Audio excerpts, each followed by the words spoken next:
Oh, mga ka-TH, andito ngayon si Tatang sa City,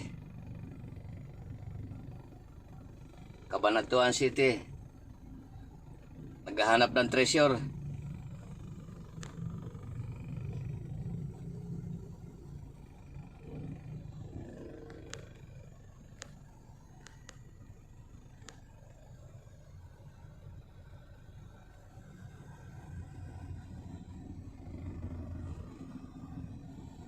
Hindi ko na sasabihin sa inyo kung anong treasure yon.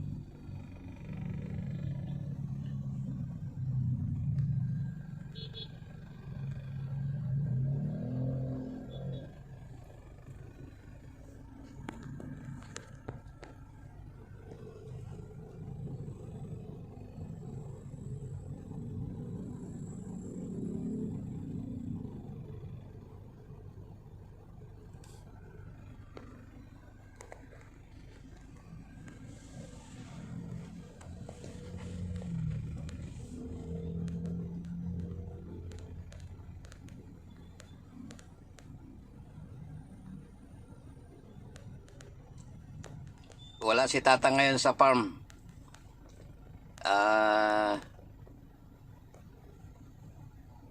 Nagsisearch tayo ng ng treasure dito sa city. Cabanatuan City ito. So matraffic. Tumabi lang muna ako dito at hintayin natin na magluwag. So yan, mabagal ang daloy.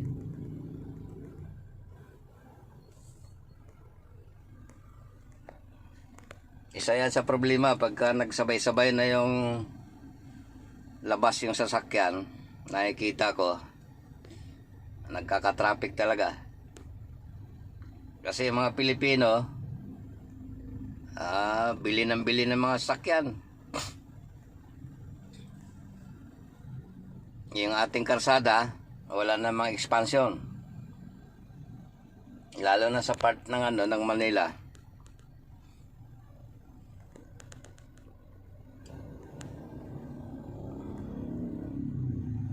Sa mga nagti-treasure hunting, wala sa gubat ken si Tatang, wala sa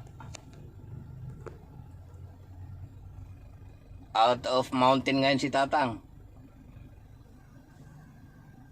So yan, meron lang tayong sadya dito.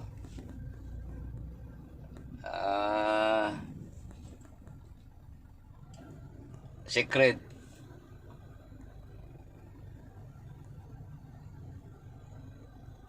Hinihintay ko yung aking co-pilot nandoon sa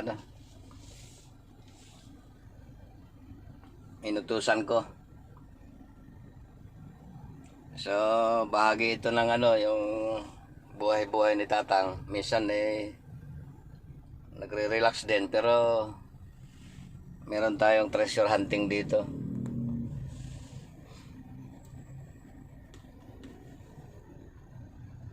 Secret na lang yun, treasure na pang yun, ibang klase na treasure. Tulad ng sinasabi ko, ang Diyos maraming paraan yan. Hindi lang isa ang paraan ng Diyos para ibigay sa atin yung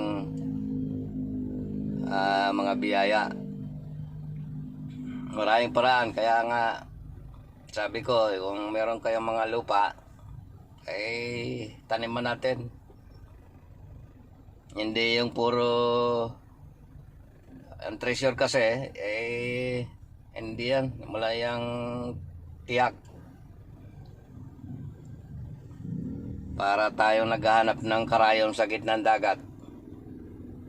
Pero paalala ko, pagka sinuwerte, ay huwag gamitin sa mga bagay na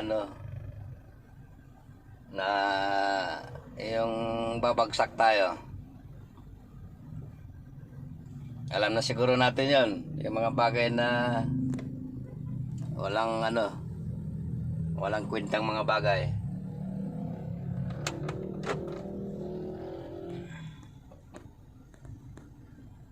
Yan, mainit na.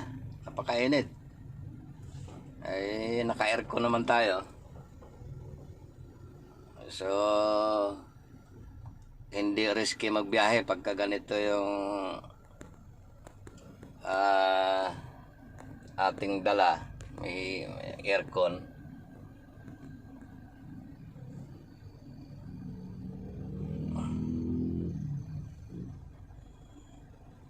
So, yan. Nandito tayo sa part ng ano to kainan ito pagka gabi.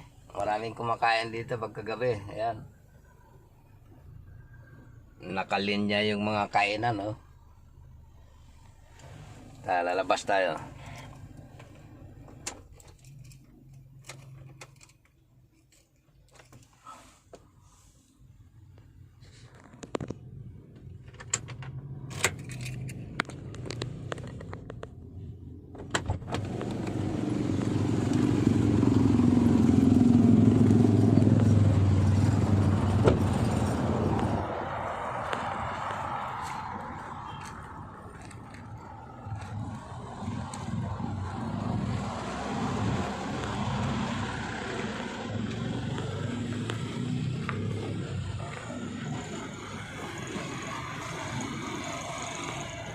Mga food house ito.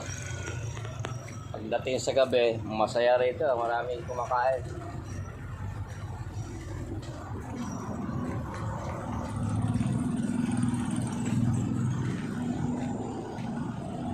Yan yung sasakyan ni Tatang.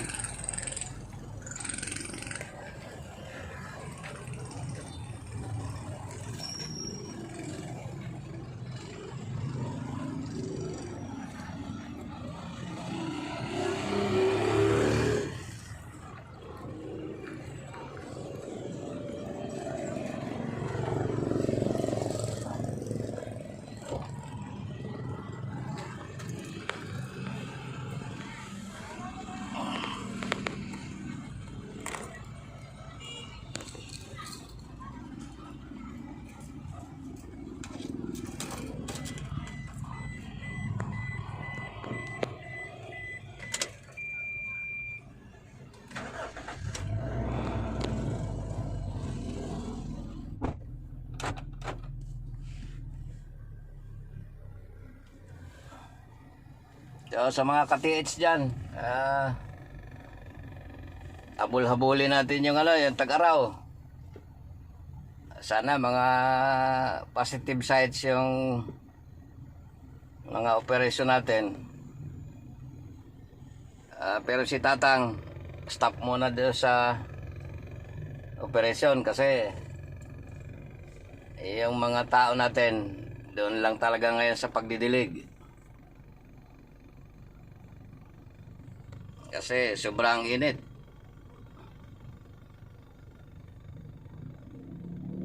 Abutin pa siguro ng next year yung operasyon ko. So hindi lang yun ang ginagawa natin. Marami. At pagka nagagala si Tatang, mayroong nangyayari na maganda. Tinitingnan natin yung mga minsan mga nasa kalye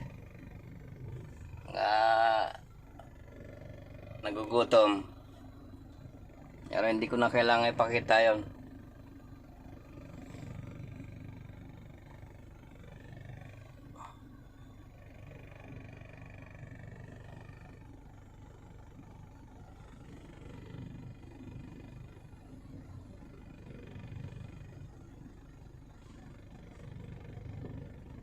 Pagbalik ko sa farm, napakaraming schedule na yung pinapabisita sa akin ng mga areas na magaganda raw yung mga sign. Ang dami. So, yan nga ang lagi kong sinasabi, nakapagtataka, buong Pilipinas, lahat yata na ilog. Kahit yung mga dead creeks, ang daming mga marker. Yan ba'y, kaya nga, nag-iisip ako tungkol dyan. Kaya ba'y kapanipaniwala pa? Kasi buong Pilipinas Sabayan pa nung yung treasure code. Nagtutugma din. Pati sa underground. So talaga. Ako pinag-isipan ko mabuti yan. Pero base doon sa experience ko, meron talagang mga, lalo na sa underground, yung bronze turtle ko na story, nandyan yan, buksan niya. Yun yung legit. Kasi yung bronze turtle na yun, nakuha ko yun sa 5 feet na level. Nakapako siya doon sa malapad na bato. Panoorin na lang nyo. Magandang pagkadetalye ko doon. At mga positive na yun. Pero yung mga sumunod na operasyon ko, ang daming mga markets underground, yung HTM. Meron isa doon na tawag dito, wala akong maramdaman na meron, pero ang dami niyang marking. Meron pa kaming operasyon na isa, makikita niyo yon, yung operasyon namin nitong 2018. Nag-stay ako doon ng matagal, wala pa akong cellphone noon. Wala kasi akong hilig dati sa cellphone. Pwede namang bumili ng cellphone, nga lang hindi ko nahiligan. Ngayon lang to. So makikita din nyo yun. Naka-schedule ako doon na balikan namin yon. Ang sign doon, parang pangpang yata yon, pangpang. Nakasandal doon yung big heart na bato. Ang ganda ng pagka-image ng bato, heart, nakasandal sa pangpang. Na mahirap siyang tinagin doon. Tapos yung papuntang norte, sa gitnang ilog, may malaking bato doon na makikita nyo yun, papakita ko sa inyo. Na may nakasulat na letter H, tapos A, tapos Y. Hinukay namin yung ilalim ng bato na yun, nga lang nakaumang kasi siya doon, nasa gitnang ilog. Dinivert namin yung tubig noon. Ang dami namin nakuha ng mga bubog noon sa ilalim ng bato mismo. Nga lang critical. Kaya yung bato na yon, babatakin namin yon pagka in-operation yon. Nangangailangan ng yon, ng chain block na 20 tonners. Makikita nyo yon, yung operasyon na yon.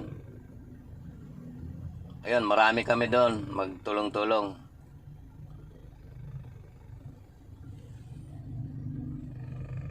At makita nyo, napaka-positive ng sign nun.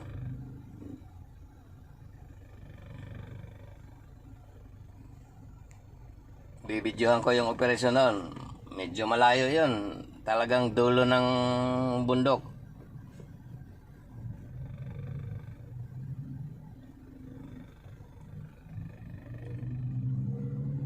Sige mga kateds. Yun lang konting detalye ko ngayon sa araw na to ni Tatang. At yung mga pangyayari dito sa karsada, pagka meron akong nakita na hindi ko na kasi kailangan i-video pa kasi ayaw ko ng ganun.